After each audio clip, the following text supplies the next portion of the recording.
beds, and I said, that's not the way to do it. The correct way is, because I just learned it all, so you look at any eye and just like this, sits down and get up.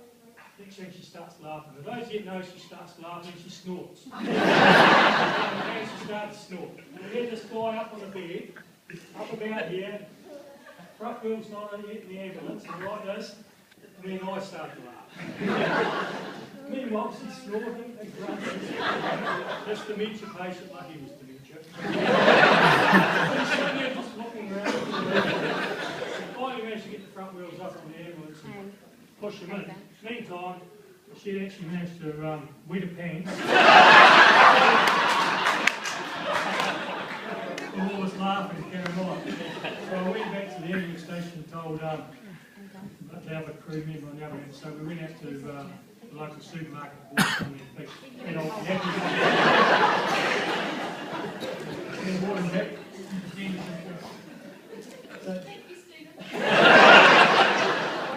That's all I'll share with you at the moment.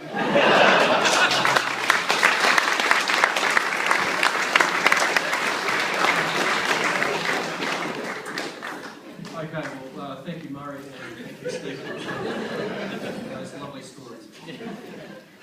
Right, now I would like to thank Debbi-Kaye for the service she's given to the Lake Tekapo Brigade. 25 years of service is a huge achievement, and Debbi-Kaye becomes the fourth member of the Lake Tekapo Brigade to reach this milestone, which, when you add the fact that her husband Brian is a Gold Star recipient as well, it shows the amazing time and effort that this one family has put into volunteering in Tekapo, and that's just the fire service.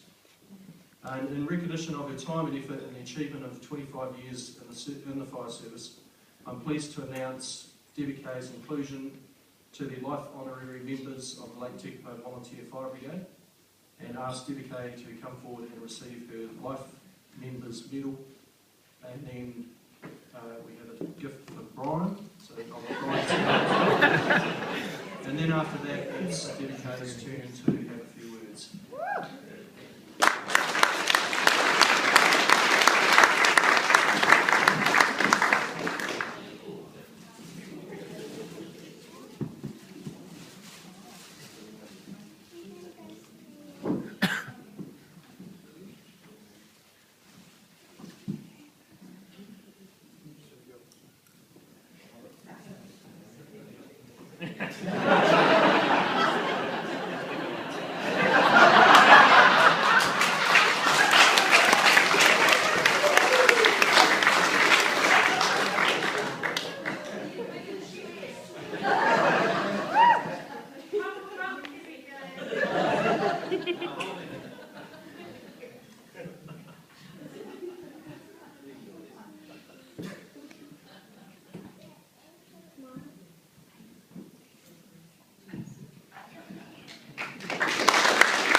Give him a kiss.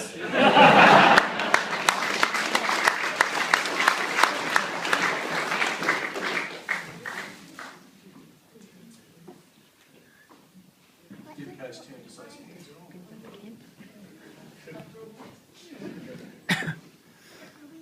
Chief Fire Officer Craig, members of my brigade, distinguished guests, ladies and gentlemen, Ava and Jackson. Thank you so much for your kind words and gifts. Thank you so much to the brigade. I believe that I've got travel vouchers. It's just amazing. Thank you very much. It is an amazing feeling to stand here and reflect on the past 25 years.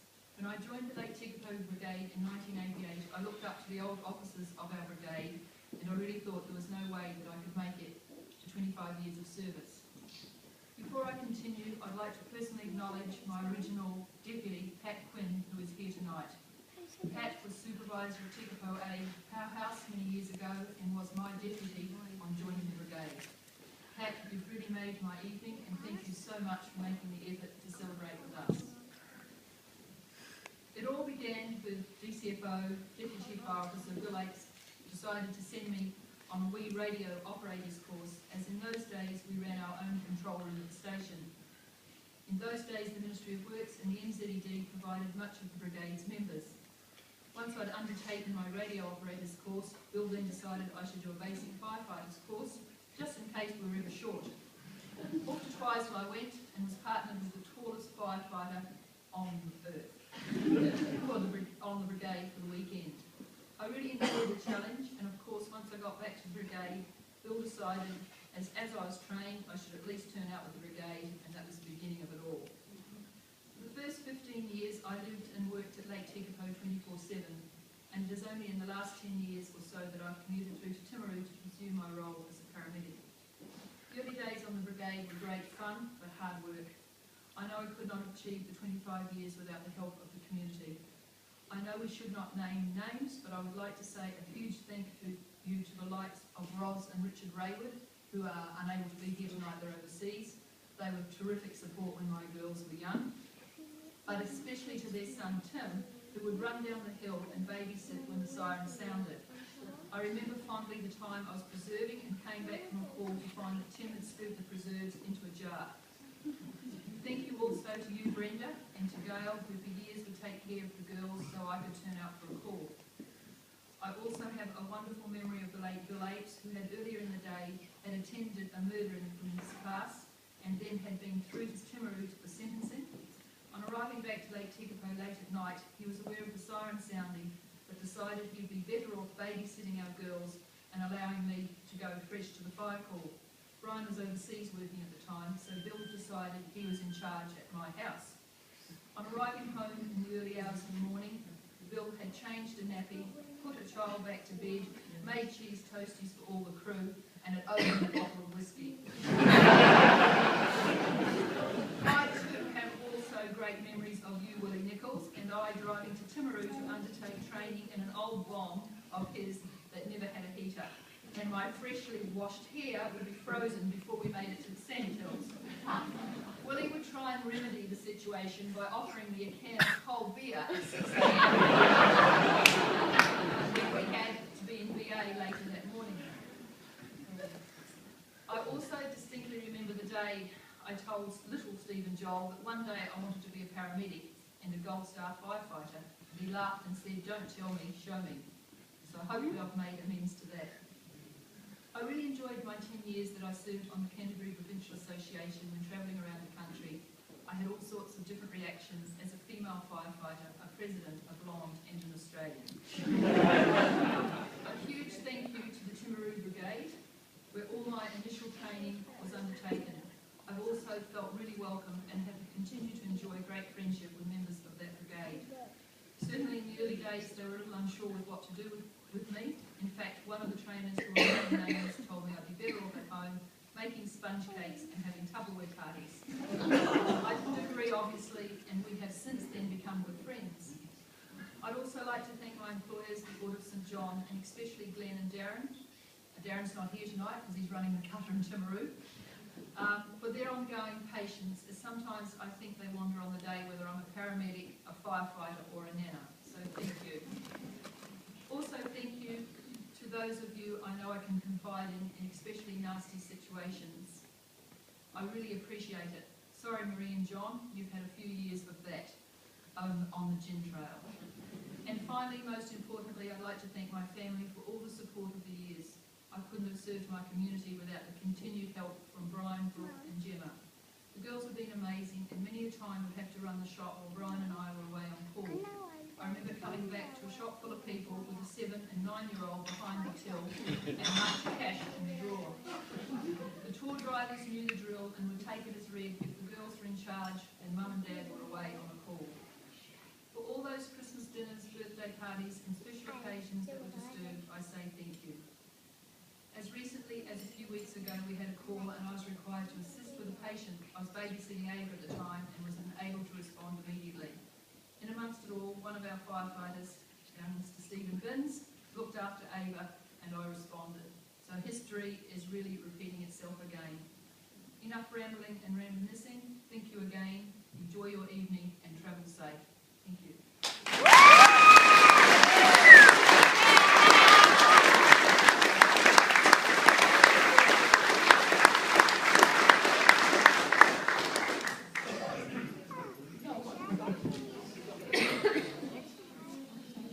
to Well, Italy.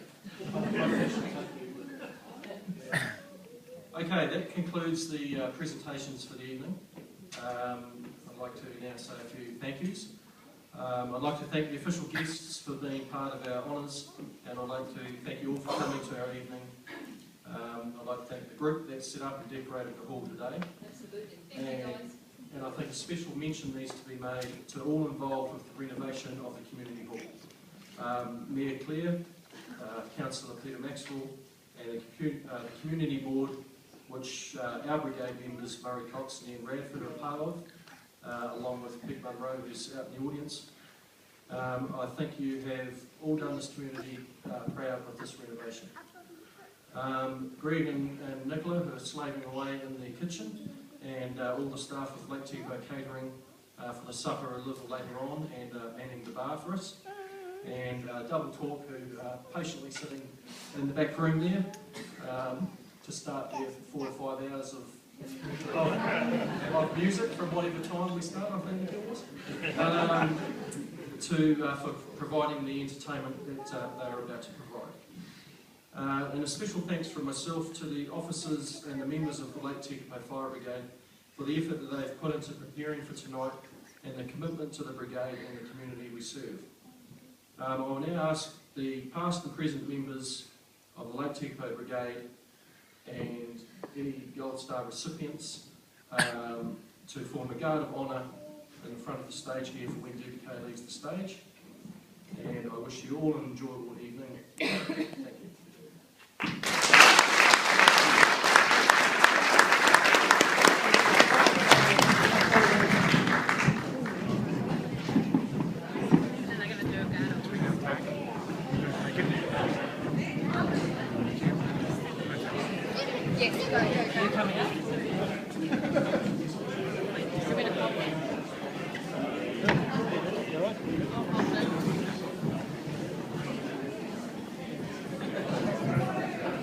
It's a bit squishy in the middle. Thank you.